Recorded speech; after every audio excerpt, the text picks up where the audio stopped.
I work within education. I work with young people, and I work with organizations. And all the things that I do have a key focus around people and the value that they have. And the key is to be able to realize that value, and that is through understanding who they are, and what they have to offer.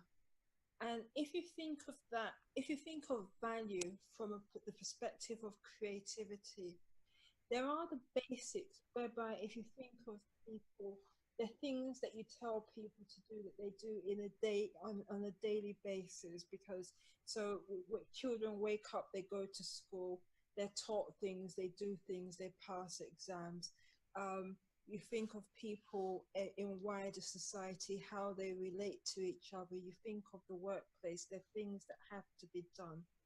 But what really makes each and every person rich, and what makes them uniquely who they are, is their creative ability, the realization of that, who they are. Because if you think of creativity from the perspective of each, of being able to develop new ideas, new ways of thinking, and new ways of doing things.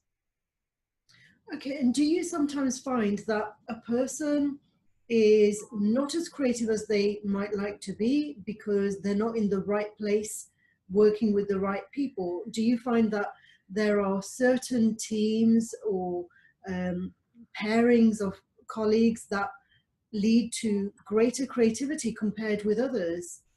Um, Definitely. And it's not. I mean, because the key is we we all have the ability to be creative in different ways. And we talk about personality types, and there's some personalities that we might think of people just doing things, being asked to do what to do, and to be just doing things in a strict manner without thinking outside of the box. The reality is most people in the right environment will be creative in their own way if given the opportunity. So, as you said, when it comes to teams, the key is there is a great value in having different people with different ways of thinking and expressing themselves. That the key is to give them the opportunity to be able to do so in their own unique way, making room for that. One of the things that I often talk about is having a basic framework which outlines, so having the clear objective, what it is that you're trying to achieve, and a framework which says these are, should I say, the values, the rules which need to be followed. But then outside of that, it's down to each individual and the way they think and operate. Okay, so it's interesting you talk about the framework, you know, to create a kind of container for the creativity. But within that framework, within these containers provided by organizations, some people, if they are being unique and true to their own values, they're not necessarily in alignment with the values of the organization. Sometimes that friction can be productive and sometimes it can be quite destructive as well if it's not producing the outcomes that are desired. Yeah, I mean, it's interesting that you mentioned the alignment with values, because I believe as much as possible, values should be aligned. Um, because if you think of values as defining what we believe in, um, um, what we believe in, um, should I say, what is acceptable to us and what is not acceptable to us, how we believe things should be done, at a higher level in terms of, for instance, is it how you treat people. So if you look at values at that level, then when it then comes down to people that have a completely different value set, then that would be friction. And I would separate values from creativity, because you can look at the you can have a creative approach which is different to other people, but you still have the value spaces within that frame. Okay, right, that's interesting. People often say that creativity needs to entail originality and value. And here we're using the word value in two different ways. One is like our core values, for example, respect may be a core value, harmony may be another core value, and then value in the sense that does it is it beneficial, is it, does it add value, and maybe there's, you know, the two are intertwined. Do you Yeah, feel that there is a distinction between I mean, in a way intrinsic core values are beneficial to us, that's why we value those concepts. But do you think that when we're talking about business and we're talking about adding value, is that a totally different thing, or is it related? Is it intertwined with what we consider to be core values? For example, I peace believe is a that core value. sorry, I believe that our value is broader. Um, should I say central to who we are as people are our values, because to some extent that defines how who we are, how we relate to people.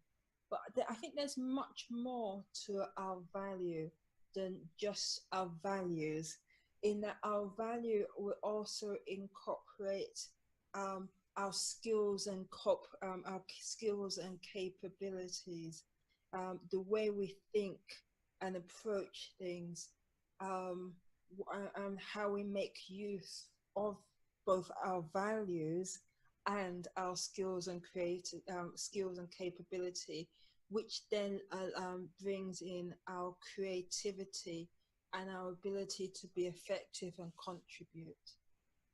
I suppose in a way, who we are and the skills we have, the experience we have in the work environment, they could be seen as a means to an end.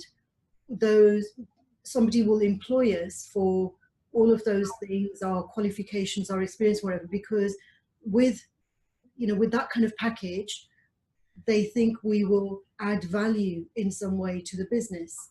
Yes, and I totally agree with that.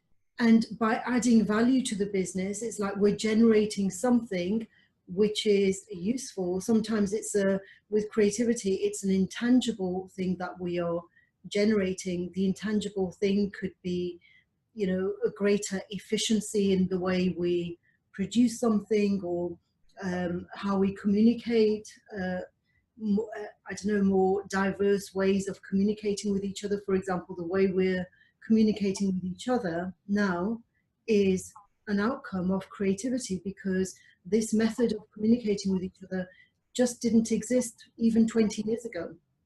Uh, that is true.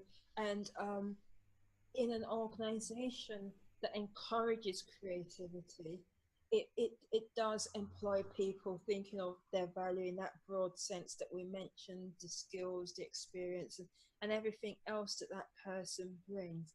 And they enable that individual to express those ideas in the work environment, such that there might be I did some work with a science organization recently, and key to the way in which they worked is individuals had their core responsibilities, the key things that they needed to deliver, but outside of that they were encouraged to do their research, to come up with fresh ideas and projects, and through encouraging that innovation, those individuals came up with they did a lot of research, which ultimately led to new products for the organization.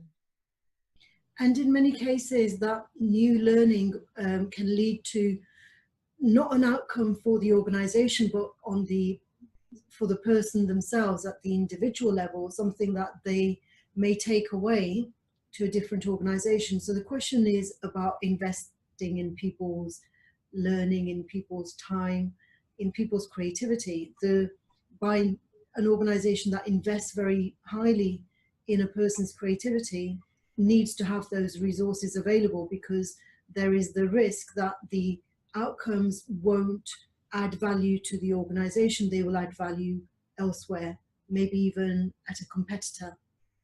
Yeah, I mean, what I found is, I believe that when you invest in I mean, in an individual, they are going to add value to the organization for a period of time, even if they're just there for a short period of time, let's say a year or two. For that period of time, they're going to add some value, even if they go on with all their learning and capabilities and go elsewhere. But also, individuals that are well invested in, that are encouraged to thrive within that environment, tend to stay for longer within that organization. And while they're there, they contribute more, they're more effective than organizations that don't encourage people to be creative. I believe creativity is something that comes naturally to each and every one of us given the opportunity. So I mentioned frameworks earlier. So I think it's key for organizations and other environments to create basic frameworks which, should I say, make people aware of what is acceptable, what's not, the parameters within which they have to work, and then encourage people to do what they believe they know best, what they want to do. And I believe in doing so, especially when people do that working together with each other, we create a rich environment of new ideas to help us move forward into the future.